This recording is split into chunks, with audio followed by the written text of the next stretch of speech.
So hi everyone, hope you're doing really well. Welcome to this episode. I'm really stoked to share with you some questions that we've received about mortgages and finance in terms of buy to let. If you're new to the channel here, then very quickly, my name is Josh Harrison.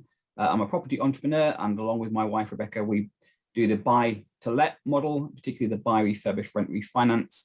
And I'm really pleased that we've got our mortgage broker on, Kit. So thanks so much for your time, Kit. Would you like to just say a little bit about who you are? Yeah, sure.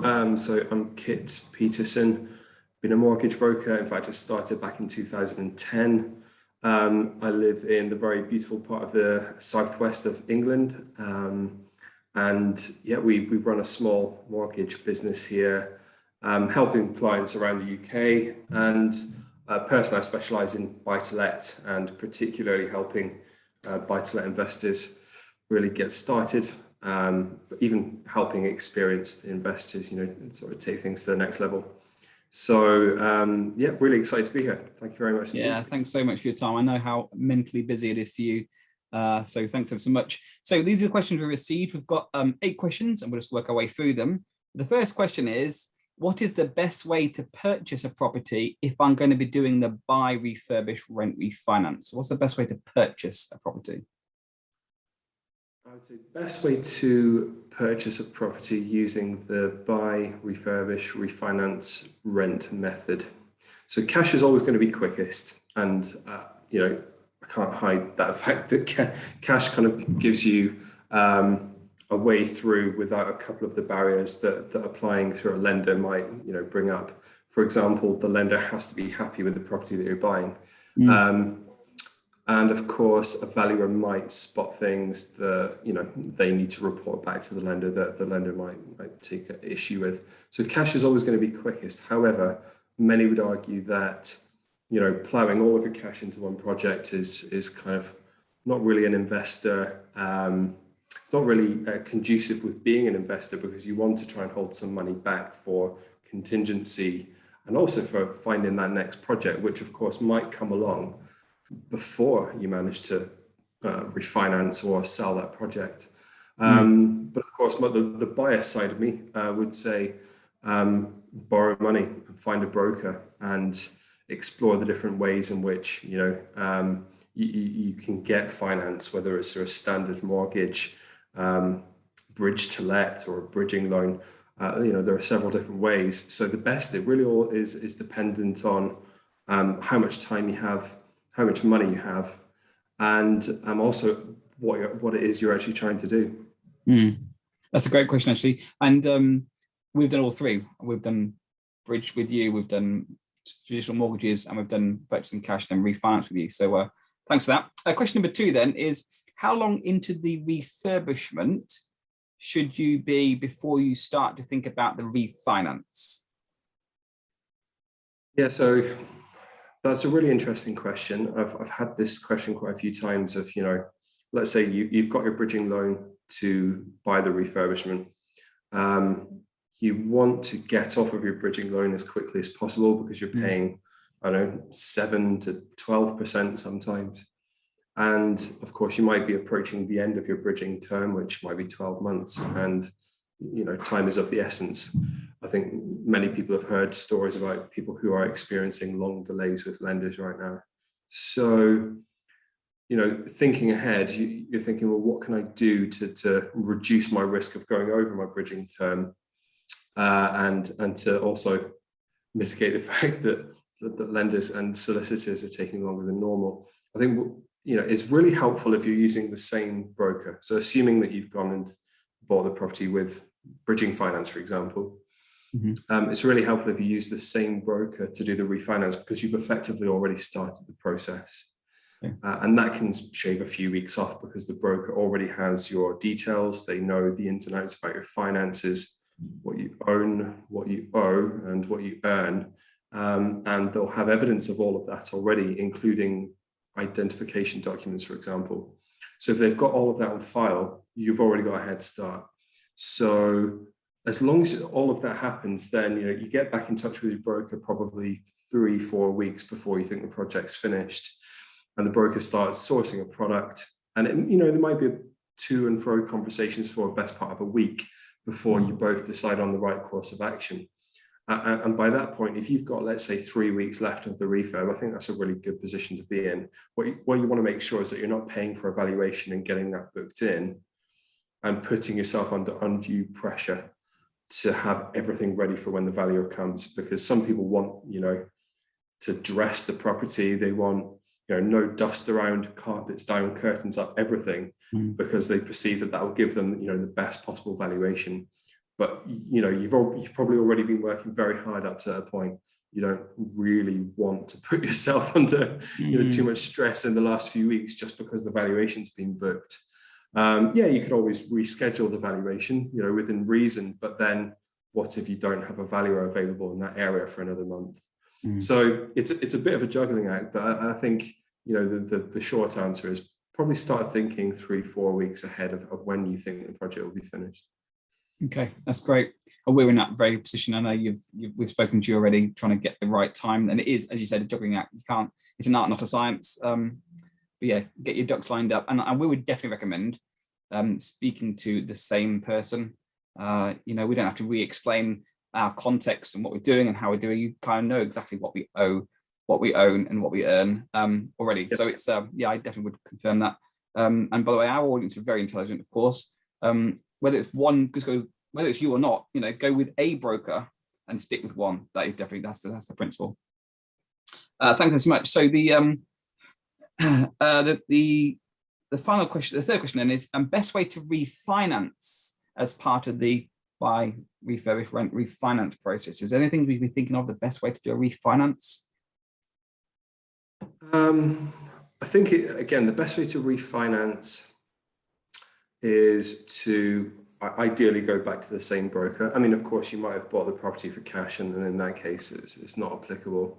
I would say best way to refinance. Firstly, be as prepared as possible. So that's, making sure that you have all of your documents together so that it goes through as quick as possible. Ultimately, it really all depends on what your end game is, or your exit strategy. But I would say do it within the right time scale. So if you've got a 12-month bridge, for example, don't leave it until you have 4 weeks left. It's quite difficult to say the best way, but I think you shouldn't assume as a starting point, you shouldn't assume that a refinance will be really straightforward just because you have refurbished something to a really high standard and you've been told that it will achieve average higher than average rent. You should be kind of starting with the end in mind when you actually buy the property. So if you are buying it for cash, go and talk to a broker and say, look, if I buy this and I do this, this, and this with it, and I want to refinance, as a 6-bed HMO, for example, make sure that you would actually qualify for one of those products. So I think having that early conversation with a broker who knows that market is essential. I think when it comes to refinance as well, I think and this really applies to whenever you're applying for borrowing. And again, assuming you're using a broker, I would say be open and honest, and disclose everything that you think is relevant and everything that the broker thinks is relevant, because the refinance could take an awful lot longer than you anticipated if, for example, some information comes to light much later in the process that could have been kind of discussed right at the beginning, because that might have altered the route that the broker may have advised you to take. So that's probably one of the best pieces of advice I can give in terms of the best way to refinance is make sure that the right people have the right information at the right time. That's great. Thank you so much. And then question number 5 is really, I suppose, from someone who's interested in about getting involved in property or buy-to-let, and particularly for the first time. The question is essential finance considerations for your first buy-to-let project. Essential finance considerations. So I suppose we have to think in terms of outlay and expenses. So, we could be, deposit is going to be probably your biggest outgoing, although the cost of refurbishing or extending or whatever it is you're doing to the property could be even higher potentially. You need to be thinking about a contingency fund. Those that, got involved in projects a year and a half ago to 2 years ago might have found that the materials that they were buying as they're moving through the project to be a lot higher than they anticipated. So it's just a really, relevant reason why you need to be planning for the worst and keeping some money back. So there are all sorts of other expenses. So you've got solicitors' fees, survey fees, building regs, broker fees. You might have extra stamp duty to pay, potentially lender arrangement fees if they don't allow you to add them to the loan. Then, if you're taking a bridging loan, for example, you might need to think about paying 12 months interest up front rather than paying it each month, which most bridging lenders want you to do. So many people come to me and say, well, can I do this with a 25% deposit? But by the time we factored in the lender arrangement fee and the 12 months interest, it can feel often a bit more like 35% deposit. And they say, well, I thought you could, I heard that you can do development finance and get 100% of the costs included. Can be quite difficult to do unless you're taking on a big project. So other considerations, I think you've got to be thinking about your credit score, making sure that you're looking after that years in advance. And there are a couple of other things that go on behind the scenes that you don't necessarily need to think about, but talking with a broker might uncover a couple of things that need to be considered, such as your debt to income ratio. How highly leveraged is your portfolio? How big a residential mortgage do you have despite not having an income? And there are things that can be absolutely fine to one lender and not so great to another. So, I mean, the list of costs, again, it all depends on what your exit strategy is, whether it's a standard tenancy agreement or HMO, different costs that you need to consider on an ongoing basis. But I think carefully analyze it before you go committing yourself to a project, because one mistake could set you back months, and particularly, again, where you're up against the clock, like with a bridge loan that so many people use for the BRRR method. I think you just need to be super careful you haven't forgotten about anything. Hope that kind of answers that question. Yeah, it's brilliant. And right at the beginning of our property investing journey, we literally sort of would do the deposit is going to be X amount, 25% loan to value. Solicitor fees will be about £1,000. And some the main costs. And then what we didn't calculate in, this is not so much finance, but like making sure you've got money to hold on to the property and pay council tax and gas and electricity and perhaps water rates. If you're going to hold a property for 6 months, because the refurb might take longer because there's delays, which are all unexpected, suddenly you can find yourself really close to the wire. And if you haven't budgeted any contingency, or it's all gone in the first 2 weeks or something, it can, in worst case, send you under. If you haven't got the money, you're going to be out. So you need to add up every little cost. That's why I say due diligence is so important, right? Really good point. Some of the household bills that you can find yourself liable for while even the property's empty, because if you haven't factored those in, it could be really difficult indeed. And especially during a tricky refurb, you need to be able to focus on the job at hand, not losing sleep at night worrying whether you've got enough money to finish it. So absolutely. Thanks for that. So question number 6 then, is there an ideal loan to value ratio one should aim for purchase and for refinance? I would say it's quite subjective. When people come to me and say, I'm thinking about buying my first buy-to-let, my immediate question is, do you think you can put down 25%?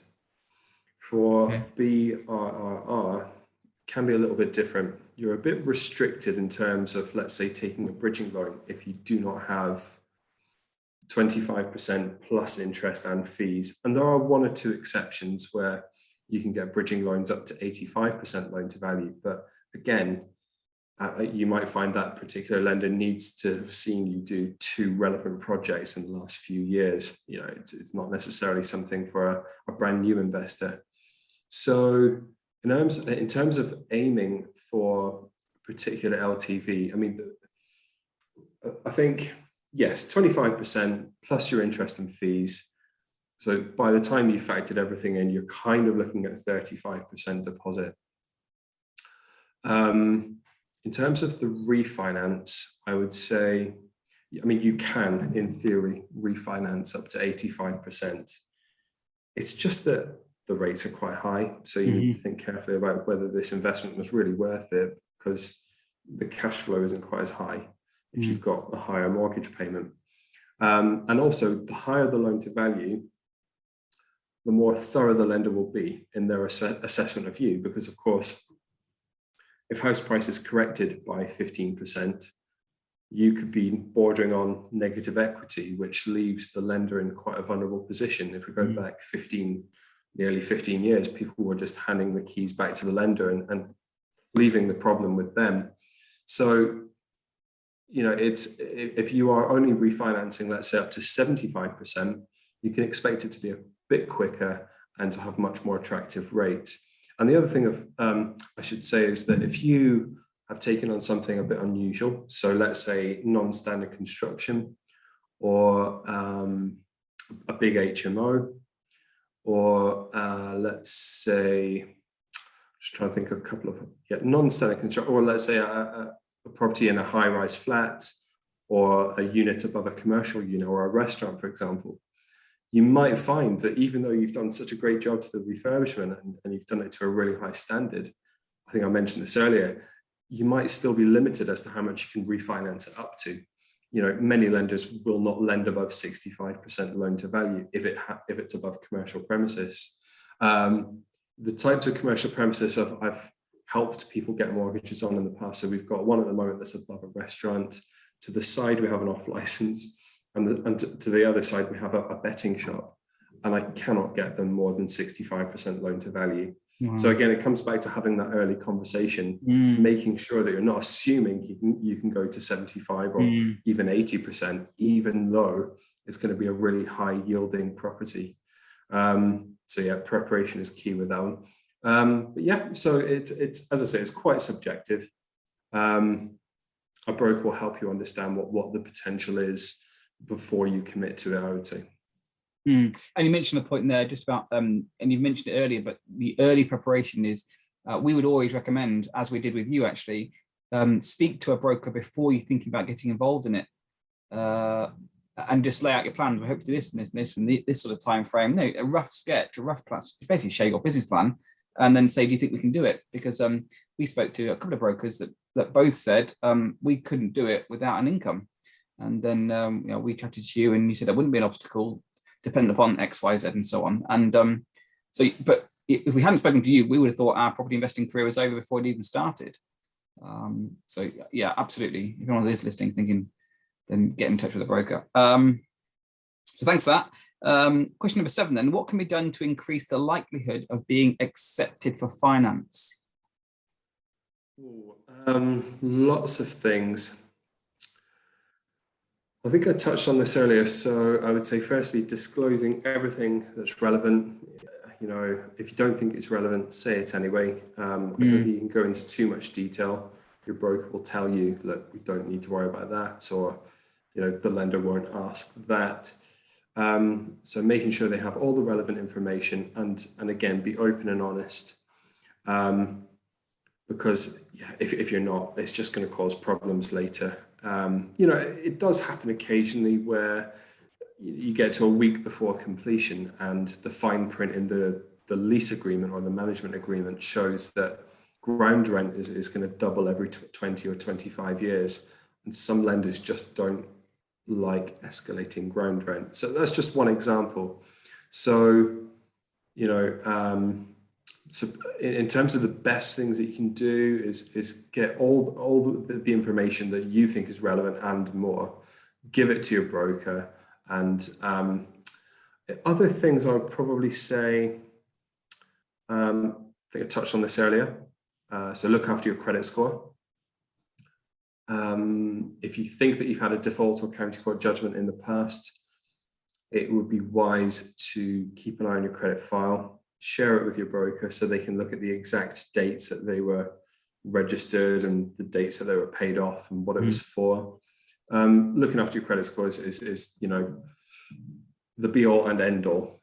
And it doesn't mean that you can't get finance if you've had blips in the past, but your broker does need to know when they were in order for that refinance to go through quickly and successfully, which is what you want, because otherwise it can be very stressful for all involved.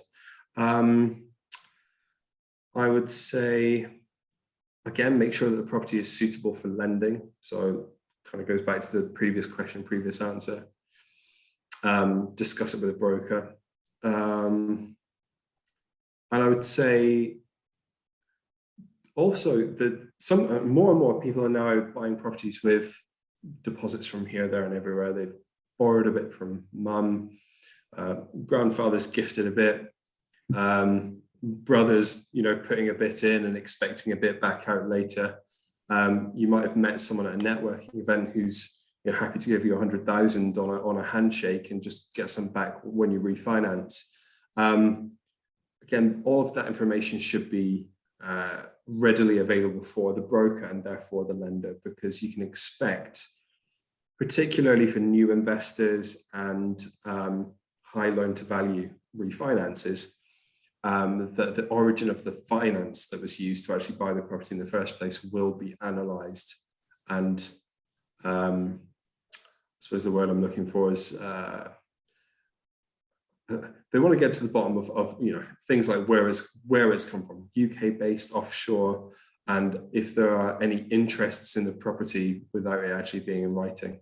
So there are lots of different things that you can do to give yourself the best chance, but I think it all boils down to making information readily available right at the beginning, and therefore your broker can recommend a lender that they think you've got the best chance of getting success with. Yeah, preparation really is key. If you can actually get, as you mentioned before, if you can have a long-term view and then you can make good preparation for it, then you're basically just then following a path. Just this comes next and this and this and this. I didn't actually know people were asking to borrow 100 grand on a handshake. That'd be nice, wouldn't it? And you can't do. You can't do. Have you really? Gosh. And more. That's astonishing. Yeah, they didn't get borrowing on that particular property. After the borrowing attempt failed, which was due to, shall we say, a disagreement as to what permitted development rights that property had. The finance fell through, so they actually knew someone in a different country that was willing to transfer them something like 250,000. It'd just be paid back as and when. Yeah, it does happen. I should keep doing some networking. That's great. Okay. Best piece, you might want to cover this really, but I'm going to ask it because these are come into us. Best piece of general financial advice for new / aspiring property investors. Best advice I can give for new or aspiring property investors. So I would say, build your team early. A broker is a really good start because if you can't borrow the money from a bank or a lending institution, you're going to have to go elsewhere. Most people want to know what they can do through the banks because that's what they're in the business of doing. You might find finding a private investor a bit more difficult at the beginning. So talk to a broker right at the start to find out what you can do with your level of experience and with the money that you have available. Because when you find that perfect property investment, you go back to the broker and you get things moving quickly. So do that before you invest too much of your time into finding the perfect project. We wouldn't want you to assume that just because you found something that will make you money and it's guaranteed to be a great investment, it doesn't mean that a bank will lend to you for that project. And again, it comes, the best piece of advice I can give is, and it kind of comes back to what I've just said, is it's just be extra prepared, and also be prepared to be asked for documents and information that you just didn't expect. So expect the unexpected. I have someone at the moment who is is mysteriously being asked for bank statements that go back like 2 to 3 years, and you can't always give people a reason as to why that's happening, because if we challenge the lender on it, they say, yeah, we're not really in a position to tell you why we're asking for that, but if they want the mortgage, they've got to provide it. So you get kept on your toes. But if you've got decent people on your team, good broker, good solicitor, maybe even a good local surveyor, who are vested in you doing well and understand your long-term objectives, you're much more likely to succeed. Team is critical. You can't do this on your own. In my own little world of experience, I would not be able. I would, without your help specifically, let alone other people we work with, we would not be where we are, like, at all. I actually missed one out, so I'm really sorry. I was so busy listening, I missed one out. Can you refinance with the same bank? Oh, right. Good question. Yes, is the answer. You can. That's not to say that if you go out and get a bridging loan through a broker, that you can expect that same lender to give you a buy-to-let mortgage on the back end, because in fact most bridging lenders don't. You do get something called a bridge-to-let product. There are maybe 3 or 4 lenders that do a true bridge-to-let, where they will actually send they'll send a surveyor out to look at it in its current state. They'll ask you what you intend to do to it, and they'll make an assessment on what they think it will be worth at the end. And they can actually give you an offer for a bridging loan right at the beginning, as well as an offer for a buy-to-let mortgage. And that can be, I can give you a lot of comfort, actually, particularly if you're new, or if you're taking on a project or a property that's a little bit quirky, a bit different. For example, you don't want to go and take on an ex-local authority flat that's concrete built, and it's floor 9 out of 20 floors. It needs new wiring, new heating, everything. And you're thinking, I will have no problem refinancing that when I'm done. Well, a bridge to let kind of takes care of some of that worry, because that they've already assessed, they've gone out and seen the property for themselves. And I've said, yeah, as long as you do X, Y, and Z, then we will give you a buy-to-let mortgage.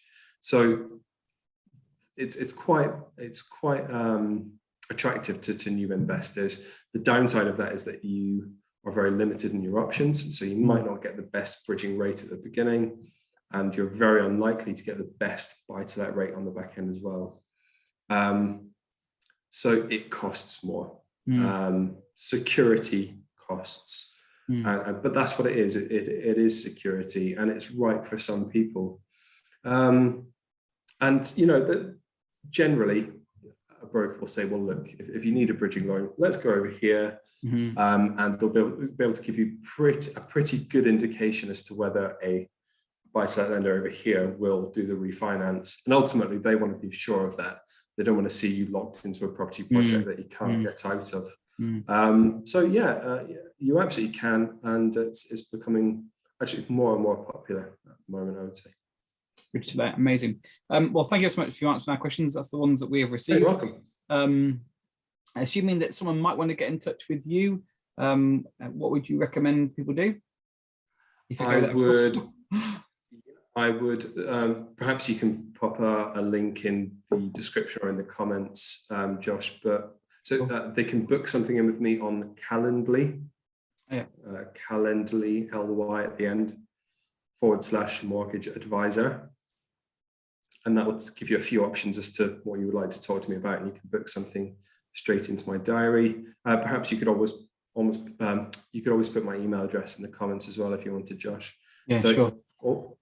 More than happy to have discussions with new or experienced investors. We can explore what you're looking to do and go from there. That's amazing. Thank you so much. And if you had a question from a lady called 888 Rose 888, but this is for anyone. She said, I wasn't sure how to get in touch with you, Josh. So I said, you can always use on Instagram founded_property, and then you can just do a direct message to me and I can get in touch there if you don't want to use the comments. But if I could just ask before you leave, if you could just give it, if you like this, if you found it helpful, please give us a like. We really appreciate the feedback. And if you haven't yet subscribed and like to join our little community, then please hit subscribe. It's always nice to see those numbers going up.